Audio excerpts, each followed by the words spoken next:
Welcome home, where we provide information, inspiration, and motivator after motivator after motivator here on America's Next.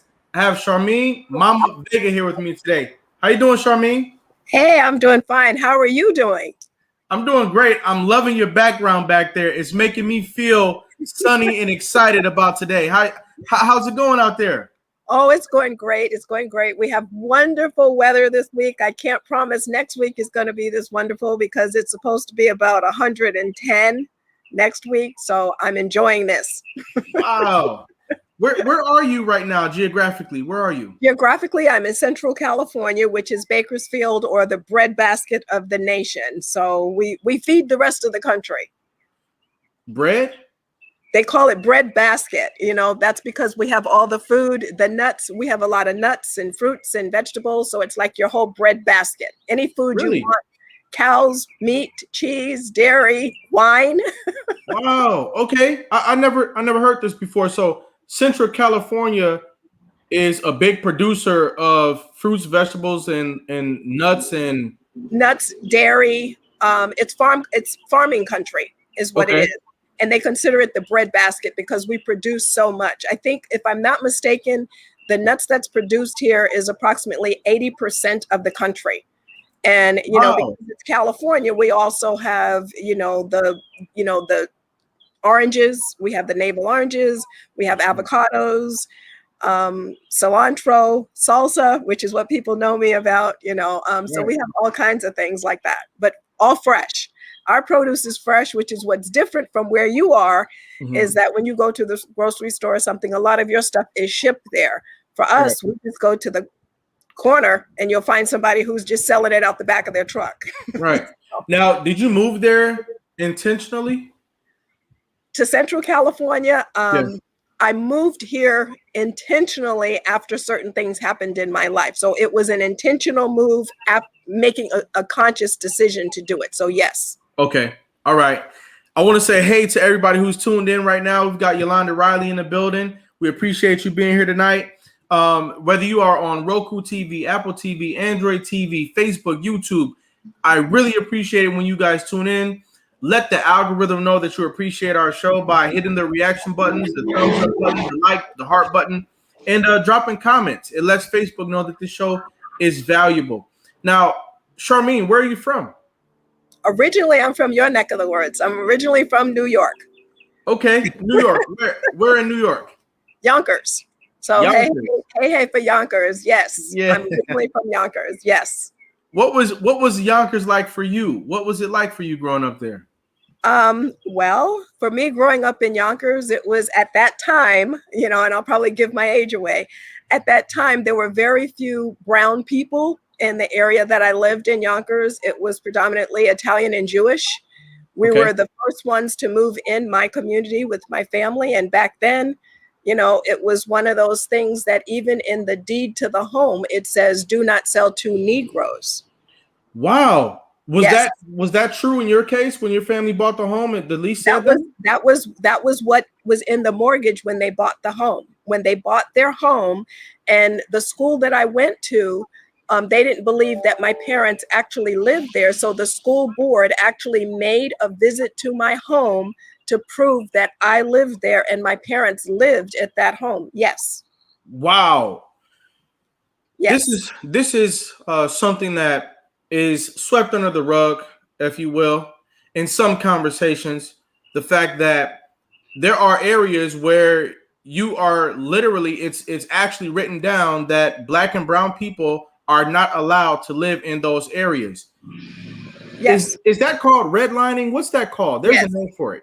Yes, that would be where they are actually redlining and they do it. But it was and since then the people, it's changed, since that time. It's changed drastically since that time. So yes. However, now it's considerably different, and you don't experience any of that these days. No, you don't. That's right. That's right. Did you feel any of the novelty of being the first Black family on that street or in that neighborhood? Did you feel any of that? I did and I didn't. And the reason I said I did and I didn't, because my family is a mixed family in general, going back. So I didn't immediately at the time, I was one who had to ask the question, why is this going on? You know, why are they doing this? Even to the point, you know, I competed, you know, during that time to be a foreign exchange student, which I ended up, you know, going to Norway. But my principal of my school decided that he was not going to release an article in the newspaper about that, because I was also receiving an award from the Daughters of the American Revolution. And he didn't want them to know who I was until the article came out. So in that newspaper back then, when you opened up the centerfold, you have articles on both sides of the newspaper about my accomplishments and what I did. And he escorted me to go get my award in order to prevent them from discriminating against me in receiving it. Wow. How long did you actually live in Yonkers?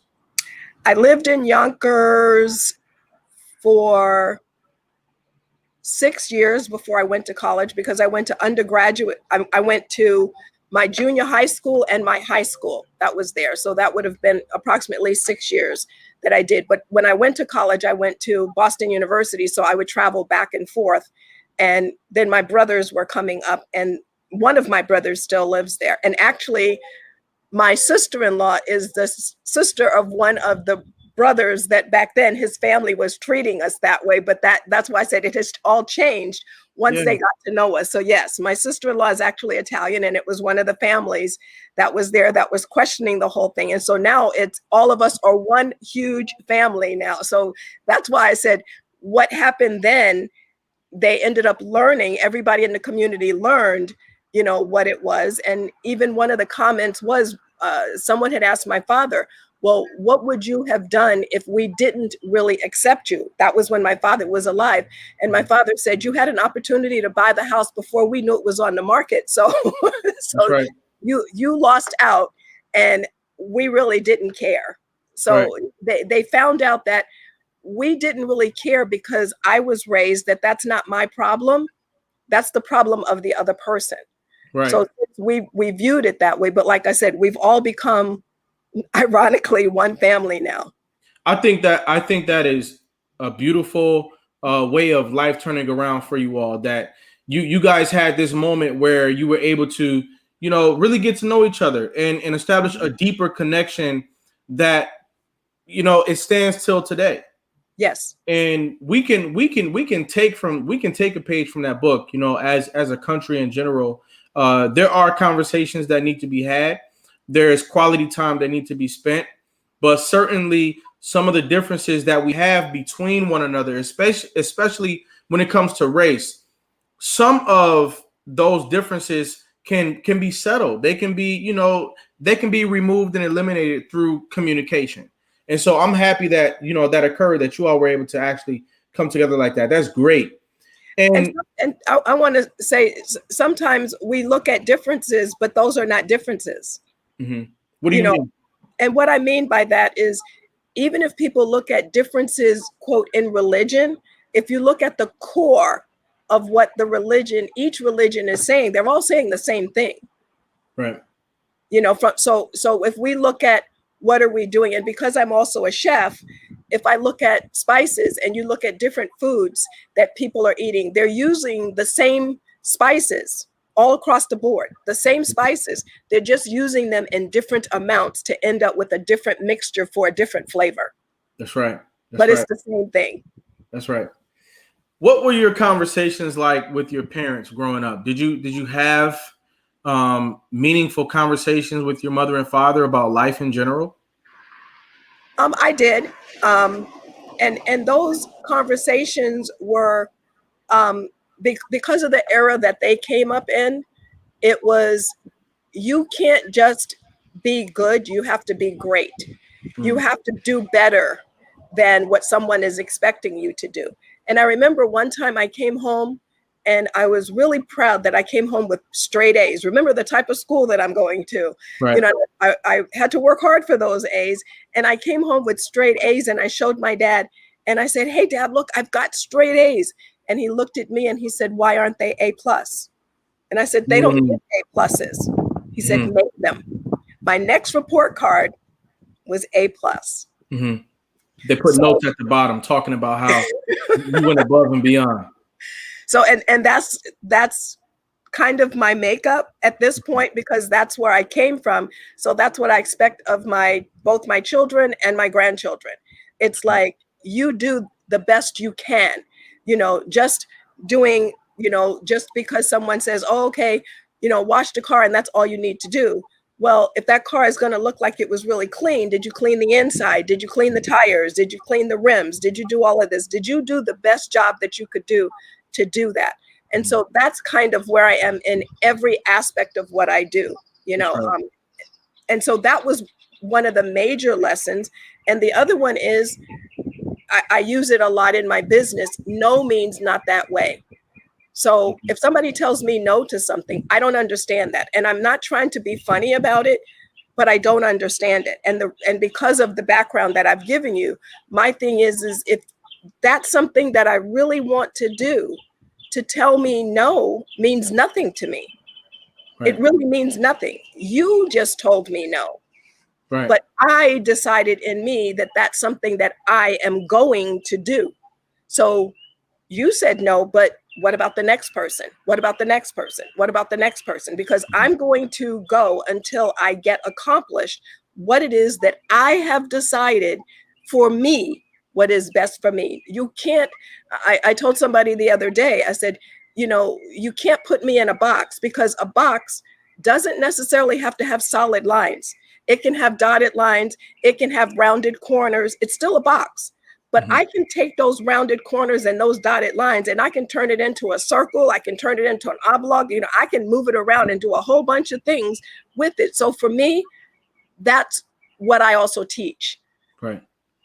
I love the way that the passion and fire of your parents, they saw things in their lives that instilled in them that I have to be excellent. I have to be outstanding. Being good puts me too close to the middle. Right. And, all of that passion and fire, it led to them being a pioneering family in Yonkers, New York. For those people who don't know, Yonkers is in Westchester County, which is one of the wealthiest counties in all of America. And so for her parents to work hard enough to establish a household in Yonkers, New York proper, it says the mark that they were trying to hit. And I love the way that resulted in Charmene an attitude of, if you tell me no, I'm simply going to find another way to accomplish this, because that's resilience. It's confidence. It is competition that gets you into high places. Mm-hmm. And so, your parents' attitude, it streamlined into your attitude. And so attitudes go from one generation to the next. And so let's all be reminded of the attitude of our parents. Where did that attitude come from? Did that attitude come from the experiences, the adversities that they came from? And remember to incorporate some of your parents' attitude into your perspective today. What were your thoughts as you entered into high school? What were you thinking about your future? Who did you desire to become as you went into high school? I didn't desire to be anyone. I desired to be me, because that's, again, when you say, what did they instill in me? They instilled that in me, is right. That you don't copy anyone. You emulate yourself. What is your desire? And my desire at that time was to become a doctor, a pediatrician. So okay. I started out being a pediatrician. And when I went to college, I was originally a pre-med major. That was my original desire. Mm-hmm. And the pediatrician, I know a lot of young ladies who desire to be a pediatrician, sometimes because, they watch things on TV. Where did you get the idea from? Probably because I always liked helping the little one. I had other cousins, and some of them will tell you, even at a very young age, even though many of my cousins were older than me, I was always bossing them around and telling them, why aren't you doing this? And you should be doing it this way. And why aren't you doing that? So I always had that instinct, a natural instinct to try to help someone and tell someone, being bossy, I guess, Right. What they should be doing or ought to be doing. And, and it's really funny when I talk to my cousins now and they tell me, you're no different now than you were when you were about 5 years old. Right. You're still that same bossy person. Do people love you for that though? It's sort of like a nurturing energy that you just naturally possess. Do people love you for it? Well, that was how I got my name, Mama Vega. Wow, nice. Okay. Mama Vega in the house tonight, y'all. So you were just yourself. What did you do for I was fun? just myself then, and I'm just myself now. And sometimes, I can see people and I want to tell them, even from a health standpoint, I'll see people just in the street, and I'll say, let me try to help you. Do you need assistance in, losing weight? Would you like for me to help you do this? And my daughters have said to me, they said, Mom, one day somebody's just going to deck you, because I'll just walk up to people and say that. But I've asked my clients that, and they said no, because of my delivery and how I say it and my approach. And they say they get a feeling that I don't do it from a condescending standpoint. I'm doing it, and they say that and these are new clients. They say it resonated with them that I'm really trying to help you. I'm not saying it from a standpoint, oh my gosh, why are you that size? Why are you limping? Can I tell you some things that you can do that maybe will relieve your pain, be it mental pain or physical pain, whatever that is. And they've told me they can actually feel that. And when you ask that question, I can give you a story that just happened yesterday. And that is where, standing outside, I'm talking to my daughter, and it just so happened that this bird flies over, and he was flying toward my daughter. My daughter moved out of the way, landed on my daughter's car, and I said, oh, come here. And the bird came to me, and right now I have a new bird. Wow. You have a particular energy on your life. So yes, I do. Actually, I do. I mean, even when things have happened bad, my sister always tells me, she said, no matter what happens to you, you take it and you create fertilizer out of it and you make roses grow. She said, I don't know how you do it, but how do you do this? But it's because of that positive thing. It's just, I make it up in my head what it is that I'm going to do. And I try. I don't say I always succeed initially, but I try not to be angry. I try not to have animosity. I try to look at a situation and assess it for what it is and not look at it as either positive or negative. And that's one of the things I really am strong about doing, is not looking at a situation as positive or negative, but I look at it as a situation. Yeah. What is my next step and what do I need to do? Now, understand, even when something really bad happens, that doesn't mean you don't cry. That doesn't mean you don't get upset.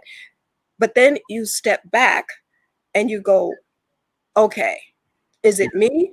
Is it the other person? Is it this? What do I do? How do I get out of it? How do I move forward? And then you make your plan.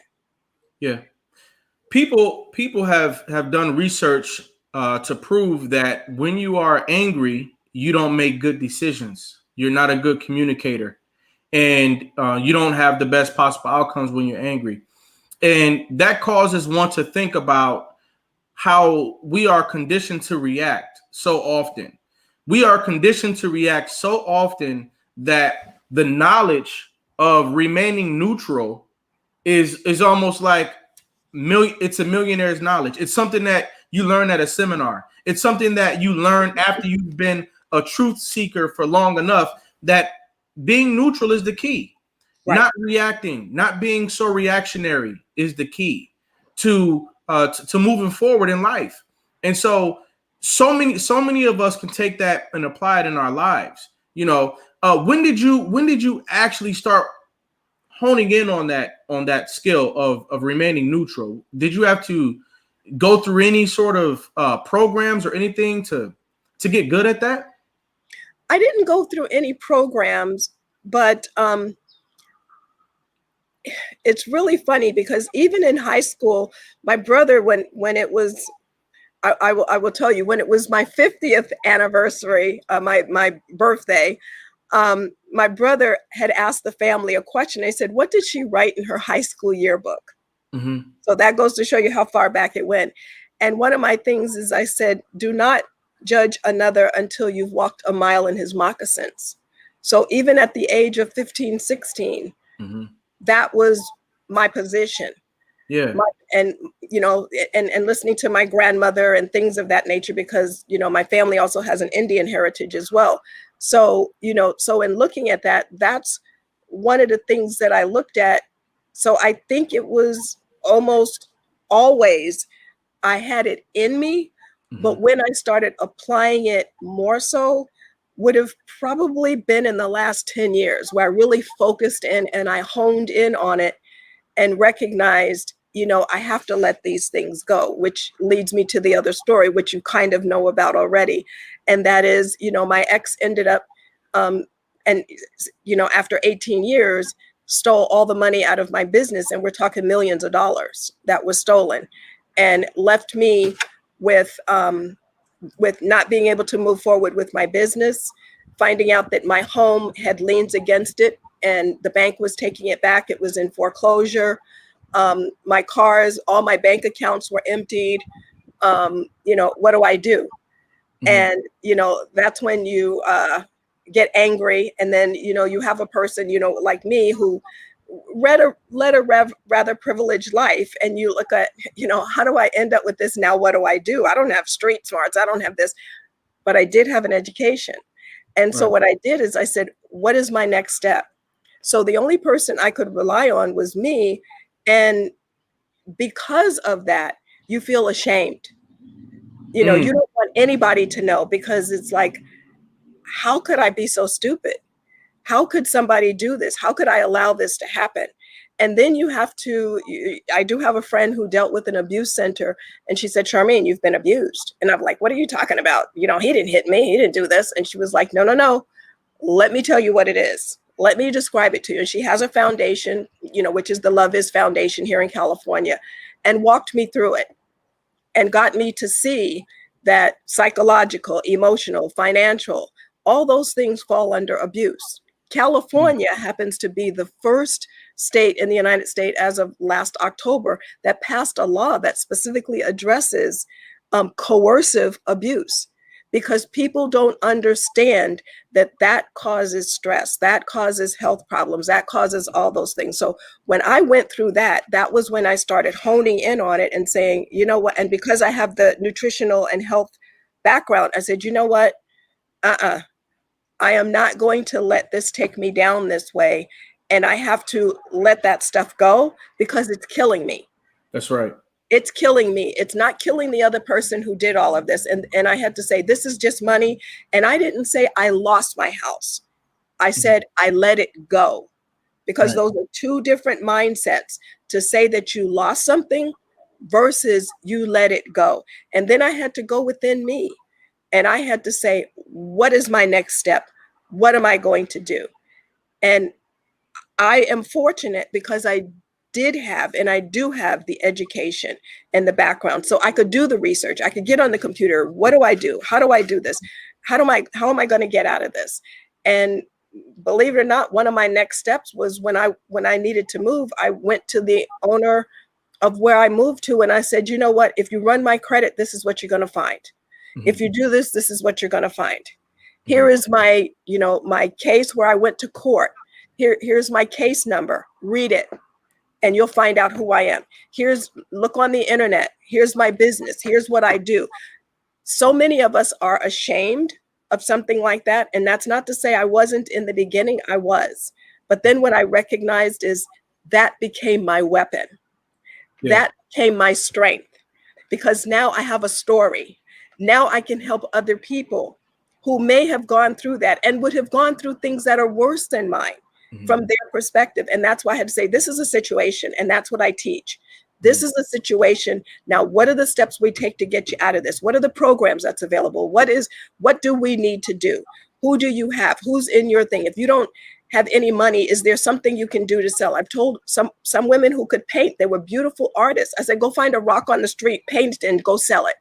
I said, figure something out that way. Because so many women, when they go through this, if they have children, they lose their children and they become prostitutes.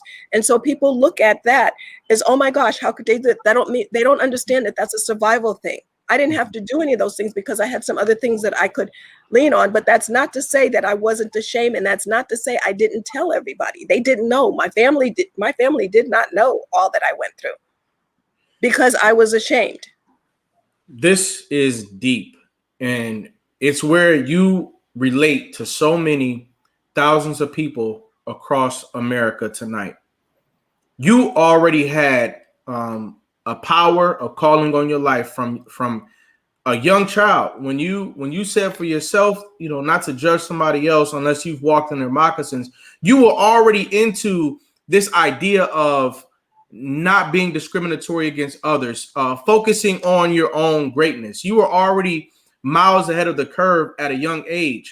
And people often say, oh, well, people who their family has a home and they have a little bit of wealth and they've lived in a nice neighborhood, they've got it so easy. Things are so easy for them. People who just shot straight through to success, everything is just so easy and peachy for them. But what I'm hearing from your story tonight is how you can get taken advantage of. And you were taken advantage of by your ex-husband to the tunes of millions of dollars. Your whole entire life was placed in jeopardy. And how many people out there, they didn't have a life of trauma necessarily in the beginning. They didn't go through foster care. They weren't, physically abused. And, they don't have too many horrible stories to tell you about their childhood. But when they became an adult, things began to happen because of the people that they got into, relationships with. And I believe that a whole lot of people can relate to you on that tonight. And what I love about your overcomer story, your comeback champion story tonight is how you said, no, I'm not going to just react and go out there and throw my life away. I'm going to look within. I'm going to find a way. I'm going to rely on my education. I'm going to educate myself more. I'm going to work with people, and I'm going to get out of this. What do you say to women and or men who have been in situations of domestic abuse and they need a word from you? I would say, look and see if there's not someone you can have as a mentor or a confidant. And it may not be the person who you think. Because my mentor who I went to, she happened to be a friend of mine. I had no idea. And she had gone through abuse herself. And when I told her what was going on, she broke down in tears. And at the time it was her fiance. And now they are married, and I actually catered their wedding. But it's one of those things that because I went to her and she was able to tell me what she had gone through. And sometimes that person who can tell you what they have gone through is the person who can be that mentor, not somebody who has not gone through it, but someone who has gone through it and has a positive outlook. Because I was asked to go to abuse counseling, and I went there and I felt that it wasn't for me. And the reason it wasn't is because what they did, and this is my opinion, is everybody was feeding on negativity. And they were all telling their stories, but it was like kind of like high-fiving, oh yeah, this, that. And I tell them, no, that's not what you do. Right. You have to find the positive. And I said, you have to use some psychology. I have a psychology background too. I said, you know what? You've got to use the psychology behind this. You've got to pull yourself out of it. And, and as a male, you may not necessarily like this particular part, but I told some of the women, I said, if you really want to go to court and you want to get into that psyche, don't burn those suits. Don't burn his suits. Don't cut up those ties. I said, what you do is you take that suit to a tailor and you have it made into a dress. And especially if it's his favorite suit, and you wear that to court, because he's going to be stumbling and stuttering and he can't focus on it because he's looking at, I can't believe she did that to my suit. I said, that empowers you. Take those ties and turn it into a purse. The favorite tie, use it as a strap so he can clearly see that you got that tie on. I said, so empower yourself. Don't succumb to it, but find someone who can give you a positive outlook. on what it is. Because if negativity feeds negativity and you're not going anywhere, you're going backwards. You're not going to go forward. You need someone to help you with that. That's why, and Facebook has helped me. They did tell me, Charmene, take down your Facebook page. I said, I'm not. I said, and the reason I'm not, when I was going through that, I said, because the only thing people can see is what I post. That's what they can see. I said, and if I take it down, what I am doing is I am still empowering the abuser.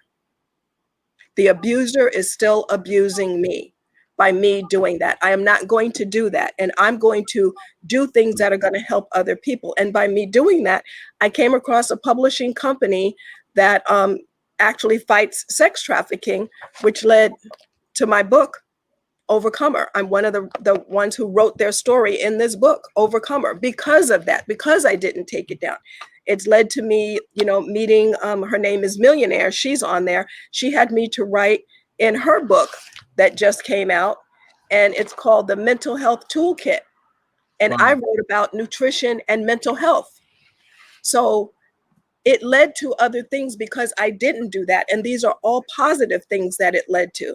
So for me, that's what you do. Focus on the positive. Try to find some, because there is someone out there who can now say, hey girl, hey guy, and don't let me just say that this is, just women that this happens to. There's also men who I can tell you that this has happened to as well, where they've lost millions of dollars and found out that the woman took all their money and they didn't know anything about it until too late. Why? Because those of us who are focused on a business, we get focused on that part and we neglect, if you will, the business component of it because we're trusting this other person. That was my shortcoming. So I'm responsible too for what happened because I didn't take note. And when I did ask questions, it might lead to an argument because of what he was already doing. He didn't want me to see the books. And so rather than me just insisting on something, I just backed off. So that's my responsibility in that whole thing. And I own it. I own where my responsibility was in it. As we head into the break, one of the most important things for us to go through in life is the reset. Some people, they go into a midlife crisis. Some people, they never get to reset their life. And that's a tragedy as well. Nevertheless, when you have to reset your life, it's a very tough thing to do. Whether you were in foster care and experienced trauma, you were in relationships later in life and experienced trauma, anything financial, you lost your job, all of these different traumas, they put you in a situation where you have to reset your life. How does nutrition play into resetting your life before we go into break? Well, that's the foundation. Really? Okay. That's the foundation of the reset, because nutrition is what keeps you from having the brain fog. Nutrition is what's going to help you reduce the inflammation, the pain, those type of things. Nutrition is going to help you to be able to sleep better.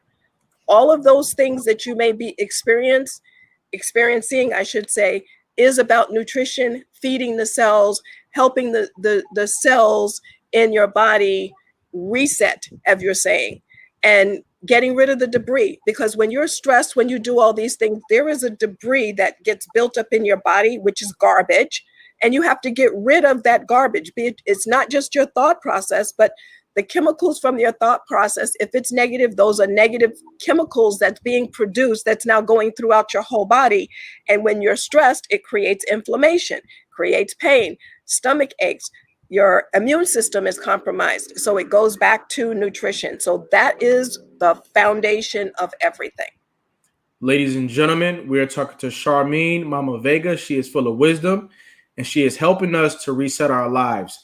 I want you all to sit tight because after the break, we're going to talk more about her career and the products and services that she commits herself to today. Sit tight.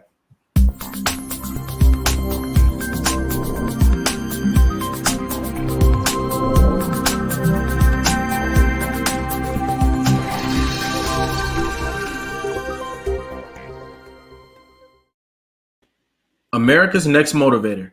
Monday, Tuesday, Wednesday, and Friday at 9 p.m. Eastern.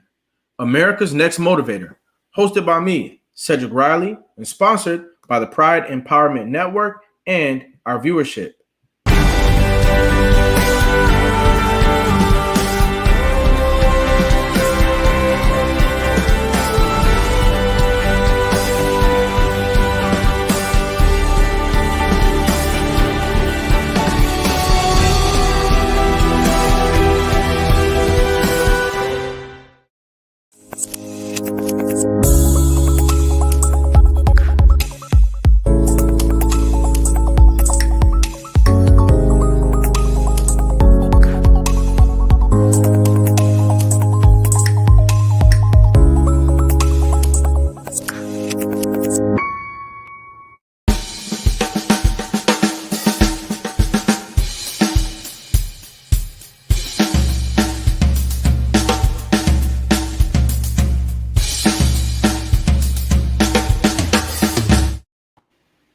And we're back.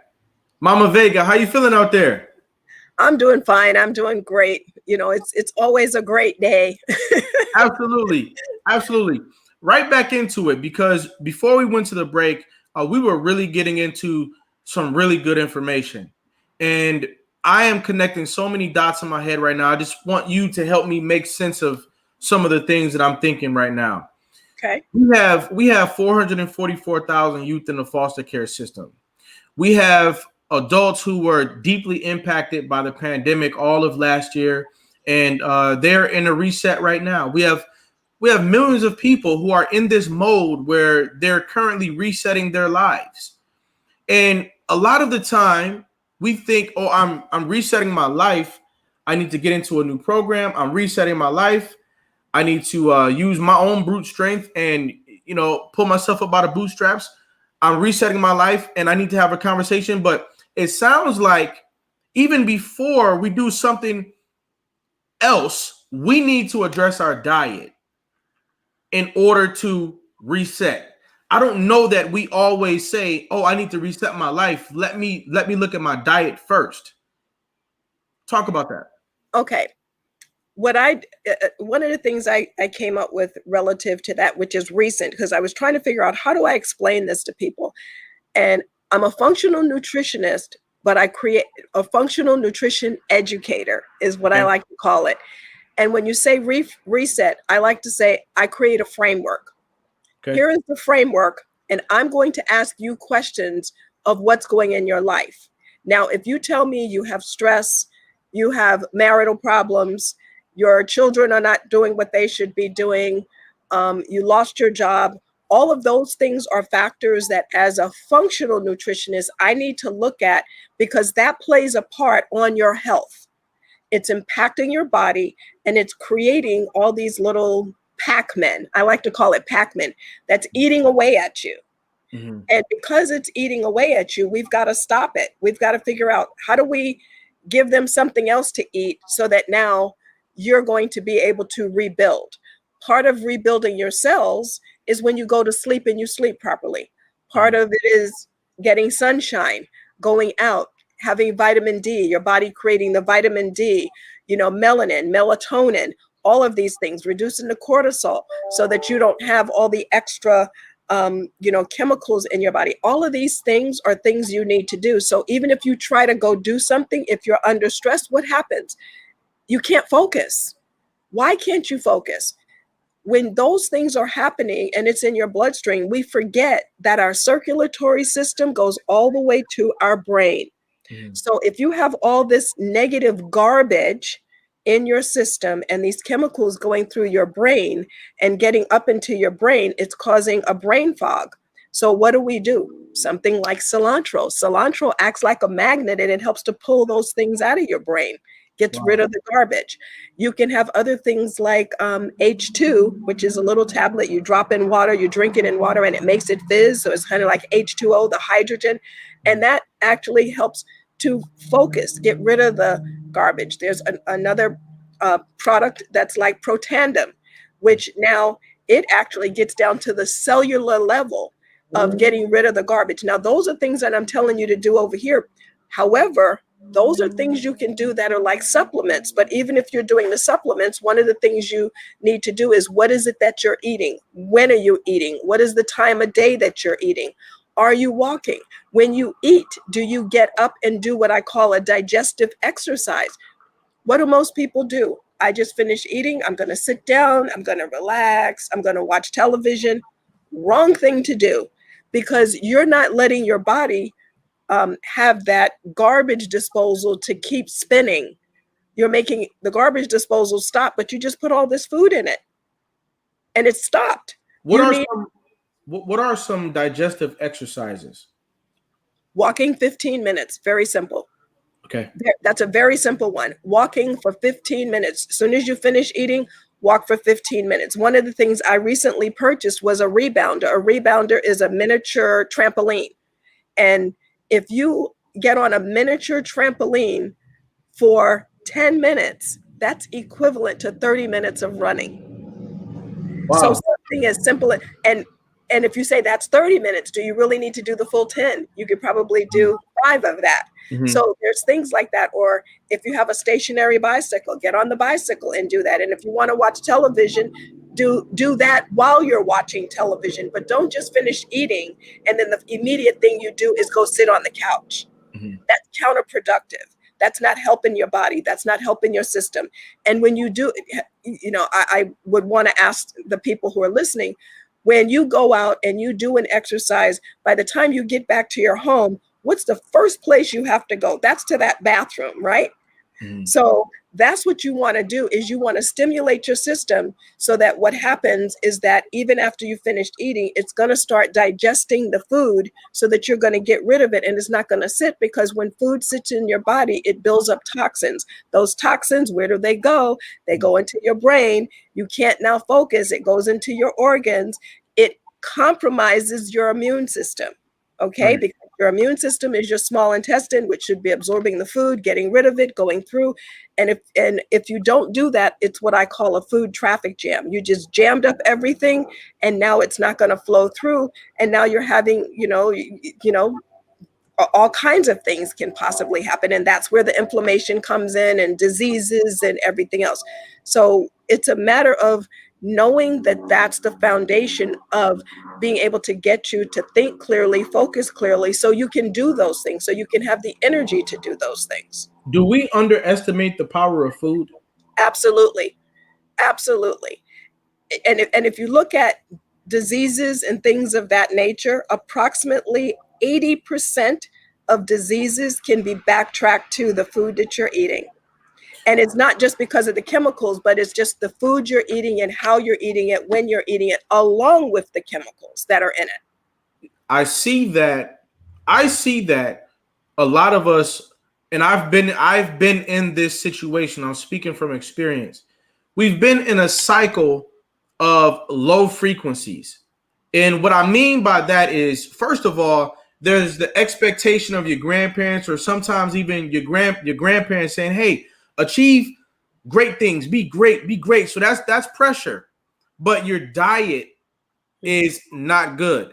And then on top of your diet not being good, which brings your chemical balance, to a lesser degree, then you actually have traumas that happen in your life, which creates negative thoughts. And so then you're reactionary because you're not in an alkaline state. The inside of your body is volatile. So now you're volatile. And so now you look at your life, you say, wow, my life is not where I want it to be. And, you guys could put a 1 in the chat if you've ever thought, wow, my life is not where I want it to be. And what I'm learning today from you, Charmene, is, are we connecting our diet to our actual goals and ambitions? Do we say, okay, I have the meal plan for this, and now I have the physical and the monetary plan for this? Or are we just skipping straight to the physical? Are we skipping straight to the part where we go get into a program, skipping straight to the part where we do something different, but we're missing the fundamental biological work that we need to do, which is maintaining the alkaline state of our bodies that's needed in order for us to be clear-minded, be sharp, and be competitive. So I just wanted to visit that. You hit the nail on the head, and the alkaline is exactly what it is, because when you're all stressed out, your body has more acid in it. The more acid you have in your body, the more likely you are to have diseases, because diseases cannot generally survive in an alkaline situation. That means, that being said, that means you should be eating more vegetables, which are alkaline. The more meats you eat, and that, I know there's some people who are not going to give up their meat. Okay, don't. But eat a better quality of meat. Don't just get anything that's out there. Get the ones that don't have the chemicals in it. Get the organic. Yes, you're going to tell me it costs more money. It costs more dollar amount when you look at it, but it costs less in the long run, because you actually eat less when you eat more organic food, because your cells get saturated with all the nutrients that they need, and they don't want to take on anymore. And your brain will tell you, stop, I've had enough. When you eat foods that are not satiating or saturating the cells, what happens is you then want to eat more, and we call that a pleasure trap. Because what you do is you want to eat more to satisfy, and also eat fast. You don't stop to savor the food. You don't cook your food. One of the things that they'll tell you is that if you cook your own food and you don't go to fast food, it stimulates the saliva glands in your mouth and in your system, which now starts the digestive process flowing just by you preparing your own food, just by you doing that. How important is it for us to know our blood type as we look for foods and things that we should be eating? Does the blood type play into that? It does play into it, but I will tell you, I don't stress that. And the reason I don't stress it is because I would rather a person focus on what are the things that I need to do in order for me to move forward, because they'll get it's kind of like, I don't focus on that, because that's one of the things that could possibly be a barrier. Just like if I tell you to count calories. If I tell you to count calories, are you? If I tell you to only eat these foods because of your blood type, you're going to be so focused on that, you're not going to be focused on what you need to be actually doing. So I don't want you to focus on something that's going to take you away from getting to that goal. Getting to the goal means I need to be eating more vegetables. I need to be eating more fruits. I need to be eating more organic. I need to do digestive exercise. You see, if I get you to focus on those things, by default, you're going to eat less. If I tell you certain supplements that you can take that's going to be better, that's better for me to do than to have you to focus on this thing. And you're going to be so focused on that, it's going to paralyze you. It can, for some people, it can paralyze them. Okay. So along these lines of this conversation, one of the things that gives people anxiety is they walk away feeling like, well, I can't eat nothing. Did you ever think about, foods that we can eat? Did you, you said that you were a nutritionist and that you provide products and services. What foods can we eat? Did you create anything, or? I've created mostly spices. And the reason I do that is because most people who don't want to eat food, especially if we consider it healthy, they think it's going to taste like cardboard. No, it's how you cook it, how you prepare it, and what you do with it is what I'm looking at. And one of the things I did create was the Mama Vega Pico de Gallo salsa, which is, my trademark. Ooh, hold on. Okay, so we talk about the diet, and you get anxiety because everything tastes like cardboard. So it's like, what can I eat? And you created your own pico de gallo. Is that what you're saying? I created my own pico de gallo, and it happens to be the only one in the United States that's classified as a pre-cut, pre-seasoned vegetable. Yes. Wow. So you created some of the best pico de gallo in all of the United States. Yes. Okay, well, let's cut right to it. Where can we buy it? How can we try it out and get it into our homes? Where can we find your pico de gallo? You'd have to order it from me direct. Okay. And the reason being is because that goes back to my story, which is my ex who stole all the money. And one of the things I'm doing now is I'm raising more money in order for me to get it back into the stores and widely distribute, because I was in 100 stores, and that's how many stores I had, including Costco. So I was in Costco, Whole Foods, Gelson's, Wild Oats. I can name a whole bunch in schools and all of that. It takes a lot to do that. So that's one of the reasons why I focused more on nutrition and getting people to focus on that and getting people to cook for themselves. you know, Pico de Gallo, it lights up the taste buds. yes, it does. It's one of my favorite things to eat, and I'm so happy to hear that on our quest to eat better, to think better, and perform better, that Pico de Gallo is something that we could take along on that journey. And so I encourage everybody to go out here, get in touch with Charmene Vega. What's your name on Instagram and social media? Where can people find you on social media in order to order the Pico de Gallo? It's going to be from me direct, and it's the Mama Vega is what they want to do, is they look that up. Or if they go to my website, they can go to mamavega.com, which is the actual website. And then if they want to contact me directly, there is a contact page there. And that's going to be the best way. Since I'm not widely distributed, I always tell people to contact me directly and do it that way. So yeah, and it would be the Mama Vega. And I'm on Instagram. I'm on, Facebook, Twitter, Instagram, Pinterest, I'm on all those places. But the best place is going to go to it is going to be just mamavega.com. If they just go to just plain old mamavega.com, not the mamavega.com, but just mamavega.com. But it is under Mama Vega or the Mama Vega, or just Google it and they'll see all of that on there. Okay. Yeah. So everybody out there, go out there and get started with some Pico de Gallo.